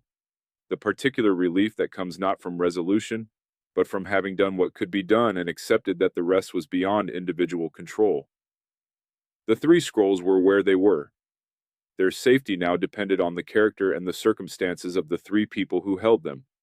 and on the longer patterns of chance and history that no one could predict or manage. The keeper had done the part that was within reach, and had set down the part that was not. It was during this period of aftermath that the keeper began, in a way that had not been possible during the months of focused planning, to think more expansively about the question of what the library had been, and what its loss, when it came, would mean. Not the loss of the three specific scrolls, which had been addressed as well as it could be addressed, but the broader loss of the institution itself, the accumulated weight of half a millennium of gathering and keeping, the physical disappearance of a place that had been, for many generations of scholars and readers, the closest available approximation to a complete record of human thought. This was a loss that could not be repaired by any individual action, that exceeded the capacity of any keeper or any three people in a city to address. And the keeper knew this, and did not attempt to feel otherwise about it. The library was going to diminish, and eventually to disappear, as all institutions eventually do. And the world that came after was going to be a world that knew less than the world that came before.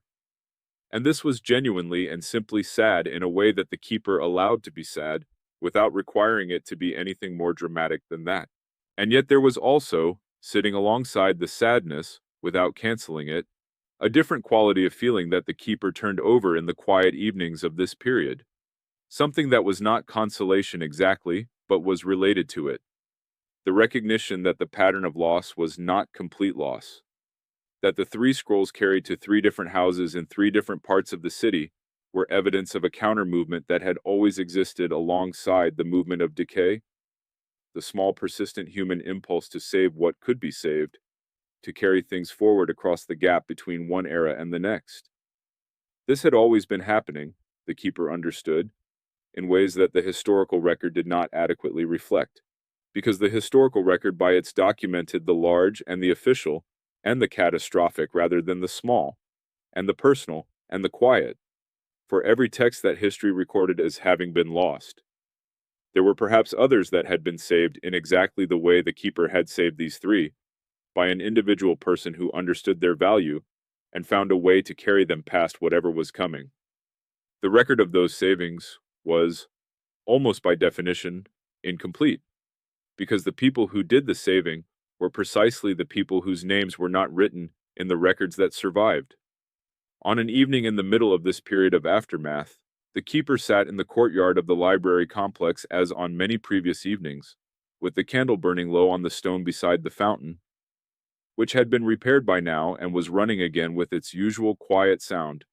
the small, steady voice of water that had been a background presence in the keeper's life for so many years that its absence, during the months of the dry season, had felt like a small loss of its own, recoverable, but genuinely felt. The city made its evening sounds beyond the walls, the harbor, the streets, the overlap of languages that was Alexandria's particular music. The stars above the courtyard's open rectangle of sky were the same stars that appeared in the astronomical texts in the collection, measured and named and traced in their movements by people who had stood on the rooftops of this city many generations earlier and looked up with the same mixture of precision and wonder. The candle was low and steady. The room was quiet and still. The three cases in the older section held their linen wrappings and their cedar smell and the shaped absences where three scrolls had rested for longer than anyone alive could remember, and would rest there no longer, having gone to do the only work that mattered now, which was the work of being somewhere safe, of waiting in the dark for whatever century was patient enough to find them. The three scrolls moved through time the way most things that survive move through time, which is to say, not in a straight line, not through any single heroic act of preservation, but through a series of small decisions made by a series of people who understood, each in their own way and in their own moment, that the thing in their keeping was worth the inconvenience of continuing to keep it. This is the part of the story that history finds most difficult to tell, because it has no single event and no single protagonist, because it is composed entirely of the ordinary, of people going about their lives while also, almost incidentally, being careful with something that had been placed in their care, or that had come to them through the ordinary channels of inheritance and trade, and the movement of people and objects across the ancient and medieval world. The keeper's act of removal was the beginning of a journey that would take several centuries to complete, and the keeper knew none of it, could have known none of it, had no way of imagining the specific route the scrolls would travel or the specific hands they would pass through on their way from the physician's courtyard and the administrator's book room and the scriptorium's careful shelves to the monastery libraries of the medieval world, where they would eventually be found and recognized for what they were. The scriptorium woman kept the irrigation text for the remainder of her working life, which was another 20 or so years, and when she retired, the text passed to the younger woman who had worked alongside her for the last decade of her professional life and who had been told, in the plain and direct way that was characteristic of her mentor, exactly what the scroll was, and why it mattered, and what her responsibility toward it would be. This second woman was also a practical person, also someone whose care for texts was rooted in professional habit rather than scholarly theory, and she maintained the scroll with the same matter-of-fact attention that she gave to all the materials in her care, storing it in the cedar case that had traveled with it from the library, checking its condition with the regularity that the woman before her had practiced, and when her own circumstances changed, when the scriptorium eventually closed and she moved with her family to a smaller city along the coast, taking the scroll with her as naturally as she took the tools of her trade and the personal objects that had accumulated over a lifetime of work. The retired administrator kept the medical record for the rest of his life, which was perhaps another 15 years, and read it several times in those years with the focused attention of someone who has finally been given the opportunity to understand something he had long wanted to understand. The careful physician's record of treatments and outcomes yielding its meaning to a reader, with the patience to follow its careful notation across the full length of the scroll. When he died, the book room passed to his son, who was not a scholar but who had grown up in a house where books were kept carefully and had absorbed, without being explicitly taught it, the understanding that certain objects in the collection were not ordinary and required a quality of attention that went beyond the ordinary care given to a personal library. The medical record was one of these objects, identified as such by a note his father had left in the records of his personal collection. A note that described the scroll's provenance and its probable uniqueness, with the same administrative precision that had characterized the man's professional life. A final act of cataloging that ensured the thing he had kept would be understood by whoever came after. The physician kept the annotated geographical copy, the longest of the three, for the rest of his own life and through one subsequent generation, his daughter having grown up in a household where the scroll was a known and named presence, an object pointed to on particular occasions when the physician wanted to explain something about the relationship between knowledge and its preservation. A teaching tool in the most literal sense, used to instruct a child in the idea that the value of a written text is not always visible on its surface, that the most important things are sometimes the ones that look least important to an observer who does not know what they are looking at. The daughter carried this understanding with her when she eventually moved away from Alexandria, which she did in the later years of the city's most difficult period, taking the scroll in its oiled wrapping as part of the small collection of objects that she considered worth the difficulty of transporting across distance. The routes by which the three texts eventually reached the monastery libraries where medieval scholars would encounter them centuries later cannot be traced with any precision, because the record of their movement through the intermediate centuries is exactly the kind of record that was not kept. The record of private custody and informal transfer that left no documentation in the institutional archives that history relies on. What can be said is that the texts appear in catalogs of monastic collections in the eastern Mediterranean region, beginning in the early medieval period, listed with the sparse descriptive notes that monastic librarians use for texts in their care, notes that identify the subject matter and the language and sometimes the apparent age of the material,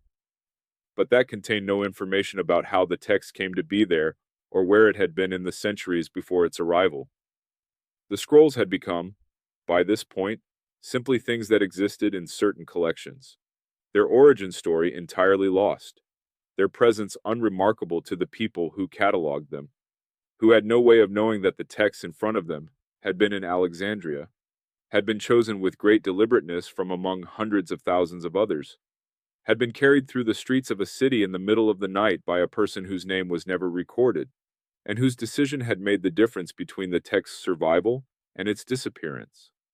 This is the quality of the keeper's act that history cannot adequately represent. The fact that its significance was invisible at the moment it occurred and remained invisible for centuries afterward, that the people who eventually benefited from it had no awareness of being beneficiaries, that the chain of cause and effect connecting the keeper's decision to the medieval scholar's discovery was so long and so composed of ordinary links that it looked, from any point along its length, like nothing more than the normal way that things happen. And yet the chain existed. The decision had been made, on an ordinary night in a cooling courtyard, by a person with empty hands and a low-burning lamp, and the consequence of that decision was still unfolding centuries later, in rooms the keeper had never seen, in languages the keeper had never spoken, among people for whom Alexandria was a name in a history text, rather than a city they had walked through in the early morning with bread smoke in the air, and the harbor sounds just audible over the rooftops. The keeper did not know any of this. The keeper knew only the night, and the three wrapped scrolls, and the three doorways that had received them, and the walk back through the dark streets to the library, where the lamps were burning low and steady, and the cases were closed, and the room was quiet,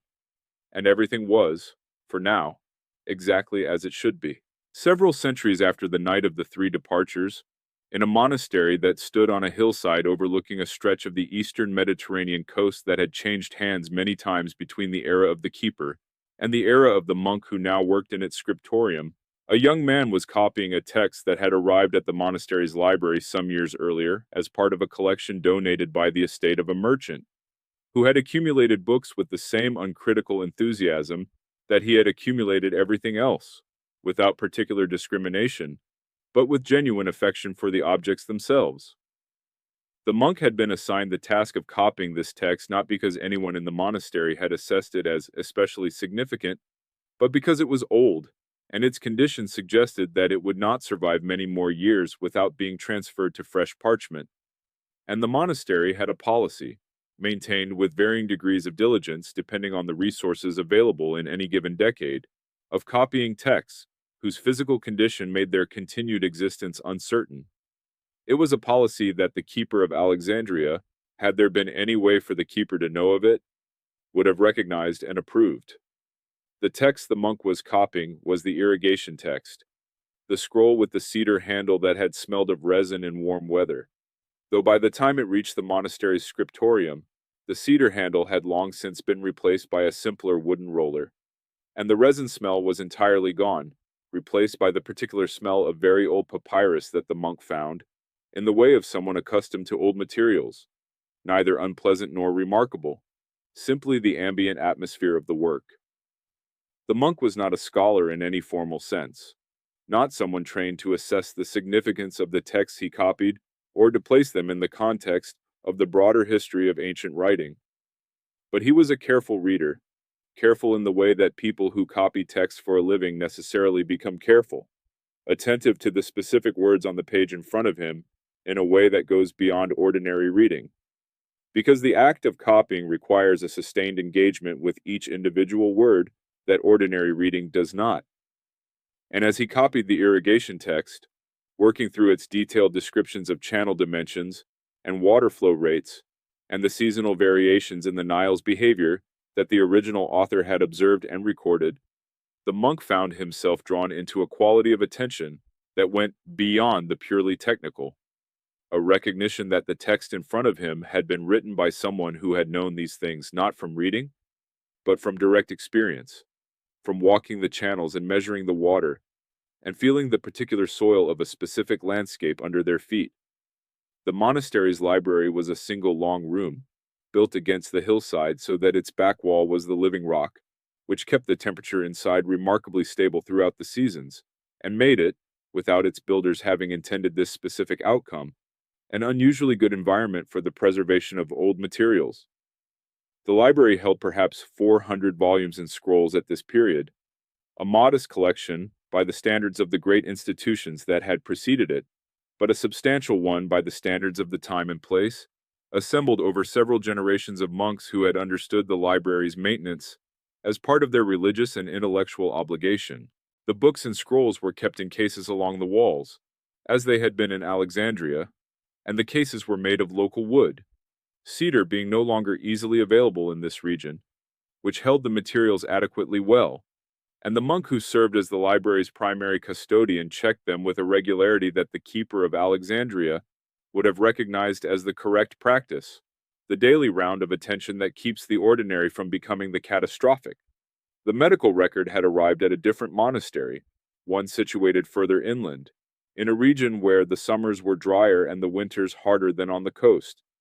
A community of scholars and copyists who had developed over generations a particular expertise in medical and botanical texts,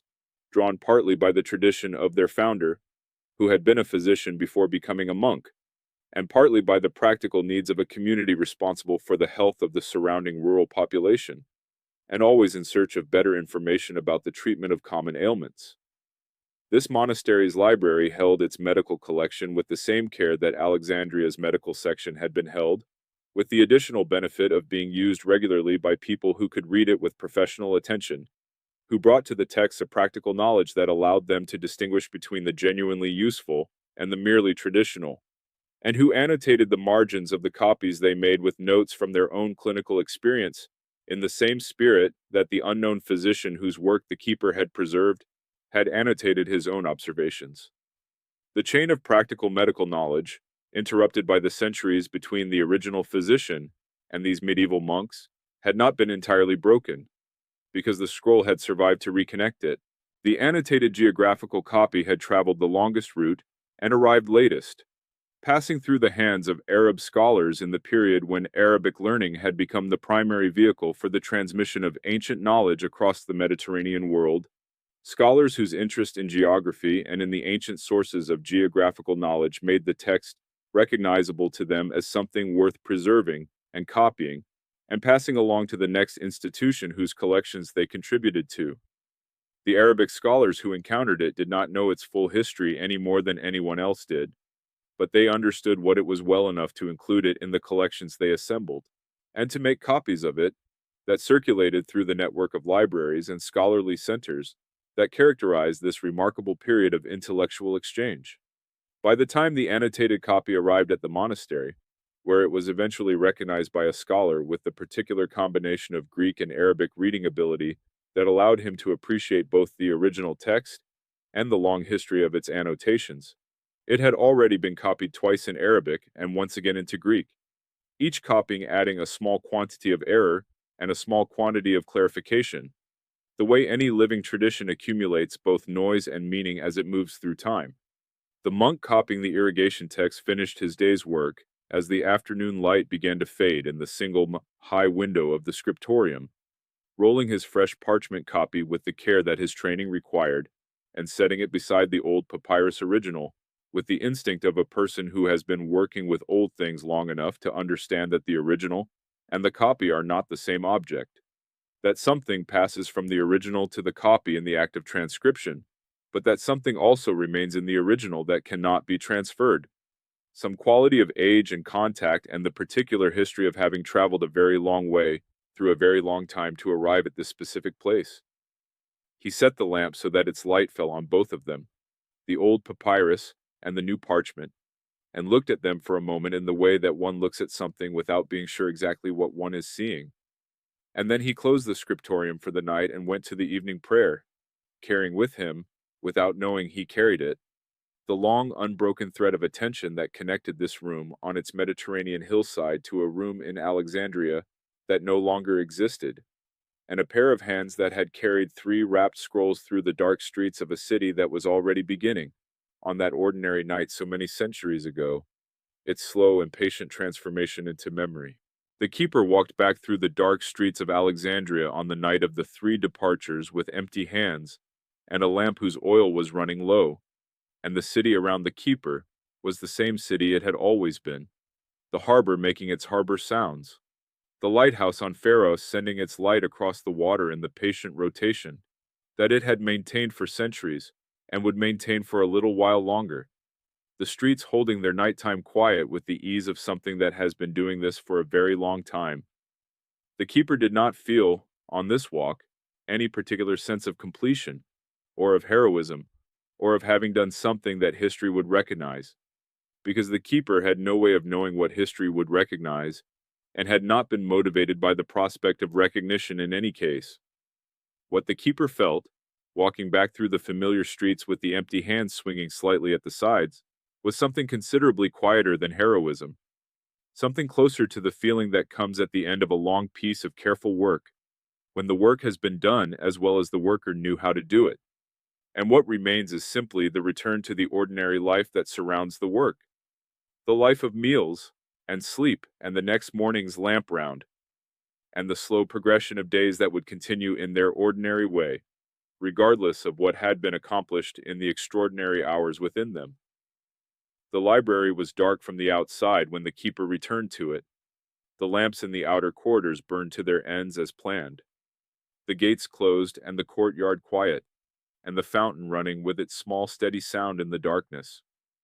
A sound so familiar that hearing it in the dark was indistinguishable from hearing it in the light. The water not caring about the difference, the stone basin receiving it with the same patience it had shown in every other hour of every other day, for as long as the keeper had known this place. The keeper sat beside the fountain in the dark for a while, not thinking about anything in particular, or rather thinking in the way one thinks when the mind has finished its focused work and returned to its natural state of gentle movement, drifting across the surface of the evening without settling, touching briefly on the 3 doorways and the 3 faces and the 3 moments of transfer, and then moving on, the way the lamplight had moved across the northern wall each afternoon, reaching its destination and then continuing past it into the ordinary darkness beyond. In the months and years that followed, the library continued its slow diminishment with the same quiet inevitability that the keeper had been reading in its walls and its administration for so long. Staff positions went unfilled. Sections of the collection were consolidated or dispersed to other institutions, without the kind of careful documentation that would have allowed later scholars to trace where the materials had gone. The building itself required repairs that were not made, the roof of the outer corridor developing a leak that widened with each winter season, and that allowed moisture into the adjacent storage areas, moisture being, as the keeper had always known, the thing most capable of doing quietly and permanently what fire did loudly and dramatically. The keeper continued the daily work through all of this, the lamp round, and the condition checks, and the assistance to the diminishing number of scholars who still came to the collection, doing the work with the same attention that had always characterized it, not because the work could prevent what was coming, but because the work was the work, because it was what the keeper knew how to do, and what the collection required as long as it existed, and those two facts together were sufficient reason to continue. The library did not end on a single day, or in a single event, which was the truth that the keeper had understood for a long time and that history has gradually come to accept as well. The romantic catastrophe of the single great fire giving way, in the accounts of careful scholars, to the more honest picture of a long decline punctuated by specific losses that, together added up to the disappearance of something that could not be reconstructed. The keeper witnessed some of these specific losses and was not present for others, and in all cases the response was the same. The quiet acknowledgement of the fact of loss followed by the return to whatever work remained. The candle relighted from its own last ember, the lamp refilled from whatever oil was still available. The familiar path through the familiar corridors followed for one more day, in the knowledge that one more day was what was being asked, and that one more day was what could be given. The keeper's own story ends, as the stories of people who do not write about themselves always end, in the absence of a recorded ending, in the simple cessation of the traces that the keeper left in the world, which were never many, and which grew fewer as the years passed and the institution that had given them their context diminished around them. There is no death date, no final entry in a record, no account by a contemporary of the keeper's last days or last words, or last act of tending. There is only the work, present in the long history of what survived, and the absence of the worker, which is the condition that all workers eventually arrive at, and that the best of them accept without requiring the work itself to mourn them. The three scrolls were somewhere in the world, carried by their various custodians through their various decades and centuries, toward the monastery libraries, and the scholarly hands that would eventually find them and wonder where they had come from. And they carried within them, invisibly and permanently, the fact of the keeper's attention, the residue of all those years of lamp rounds and condition checks, and slow, careful reading in the afternoon light of the northern wall. And now the story has done its work, and the candle is low, and the room where you have been listening is quiet in the way of rooms where something has been said that does not need to be repeated. The harbor is somewhere beyond the walls, making its patient sounds. The fountain runs in the dark courtyard. The cases are closed, and the scrolls are where they need to be, and the keeper has walked home through streets that are always the same and never the same, and the city is settling into its nighttime self, the lights going out one by one across the great grid of Alexander's careful planning, the darkness coming in from the edges as it always does, gentle and unhurried, the way all endings come when they have been long expected and well prepared for. Rest now. The work is done for this night. The lamp is nearly out, the oil spent on everything it needed to illuminate, and what remains is the warm dark and the sound of water and the knowledge, quiet as a closed door, that somewhere in the long chain of careful hands, the things worth keeping were kept. Let that be enough. Let that be for now. Everything. A door closes softly in an empty corridor. The dust settles on the stone. The footsteps fade, and are gone.